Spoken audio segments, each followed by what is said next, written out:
Popular, Mr. Popular.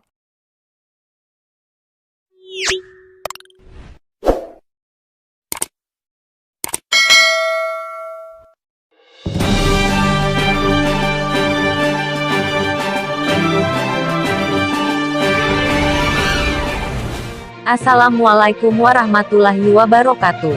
Salam sejahtera untuk kita semua para pendengar dan pembaca yang bijak. Kembali lagi di channel Nasir Liana 19.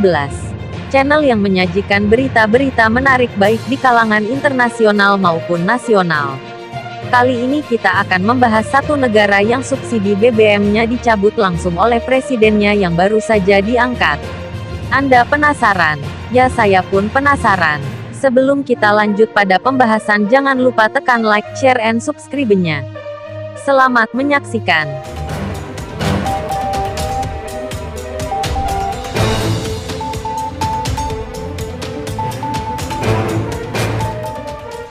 William Ruto yang baru saja dilantik sebagai Presiden Kenya langsung mengambil kebijakan paling radikal. Ia langsung menghapus subsidi bahan bakar minyak BBM, dan menaikkan harga ecerannya ke harga tertingginya sepanjang masa. Pada masa kampanyenya, dulu Ruto berjanji untuk meningkatkan kehidupan warga biasa, menciptakan lapangan kerja dan menurunkan biaya hidup, sambil menekankan latar belakang miskinnya sendiri. Salah satu janjinya itu yakni menghapus pajak bahan bakar untuk menurunkan biayanya dan dengan demikian mengurangi biaya bahan pokok. Namun dalam pidato pengangkatannya, Presiden Kenya ini mengumumkan berakhirnya program subsidi BBM. Ia menyebut negara akan rugi besar hingga 2,3 miliar dolar atau setara Rp34,5 triliun, kurs Rp15.000, pada akhir tahun keuangan yakni Juni tahun 2023. Ini setara dengan seluruh anggaran pembangunan pemerintah nasional, kata Ruto. Dikutip dari BBC, Jumat, tanggal 16 September tahun 2022. Tidak hanya itu, Ruto menambahkan, subsidi telah gagal mencapai tujuan yang dimaksudkan untuk menurunkan biaya hidup. Dia juga tidak akan memperbarui subsidi yang telah mengurangi separuh biaya makanan pokok, yakni tepung jagung tersebut. Para ekonom setuju perkara penghentian subsidi BBM yang dianggap tidak berkelanjutan di Kenya ini. Dana tersebut seringkali hanya dimanfaatkan orang untuk memperoleh keuntungan. Mendukung keputusan Ruto, analis Javas Bigambo mengatakan, untuk menggalang dukungan publik, Ruto seharusnya terlebih dulu menjelaskan perihal tersebut kepada warga Kenya dan juga bagaimana uang itu akan dialokasikan ke tempat lain. Di sisi lain, masyarakat Kenya akan merasakan sakitnya kenaikan 13% pada biaya 1 liter bensin menjadi $1.49 atau setara Rp22.350.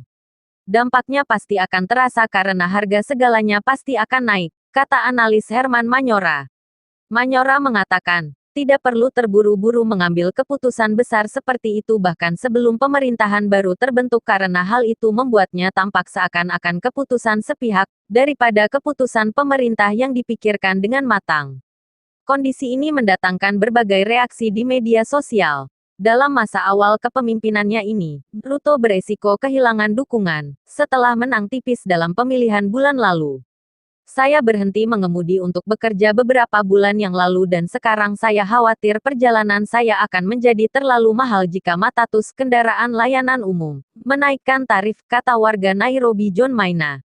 Jika keputusan ini tidak menurunkan biaya hidup dalam beberapa bulan mendatang, Bigambo memperingatkan, popularitas Presiden Ruto bisa mendapat pukulan besar. Itu akan tergantung pada berapa banyak hal lain yang dia lakukan dengan benar.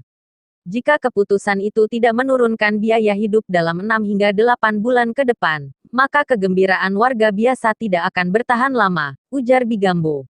Saat ini, Kenya sedang berjuang dengan rekor utang dan di bawah persyaratan pinjaman dengan Dana Moneter Internasional, IMF, itu harus menghapus subsidi, yang menggambarkan mereka sebagai regresif. Manfaat dari subsidi ini cenderung diperoleh rumah tangga yang lebih kaya, lebih daripada rumah tangga yang lebih miskin, kata Direktur IMF Afrika ABB Selasi. Meski Ruto telah mencabut subsidi BBM, ia tetap mempertahankan subsidi kecil untuk solar, yang sebagian besar digunakan oleh pengangkut dan produsen. Ia juga mempertahankan subsidi minyak tanah, yang sangat penting bagi rumah tangga pedesaan untuk memasak dan penerangan. Tidak hanya itu, Ruto juga akan mengurangi biaya pupuk, yang juga melonjak sejak invasi Rusia ke Ukraina. Ia ingin meningkatkan produksi jagung nasional di mana sebelumnya Kenya tidak menghasilkan cukup jagung untuk makan sehari-hari. Strategi kami untuk menurunkan biaya hidup didasarkan pada pemberdayaan produsen, kata Ruto. Oleh karena itu, mulai Senin depan, pemerintah mengatakan akan menyediakan 1,4 juta kantong pupuk seberat 50 kg dengan harga $29 atau setara 435.000, turun dari harga pasar saat ini yang mencapai $54 atau setara $810.000.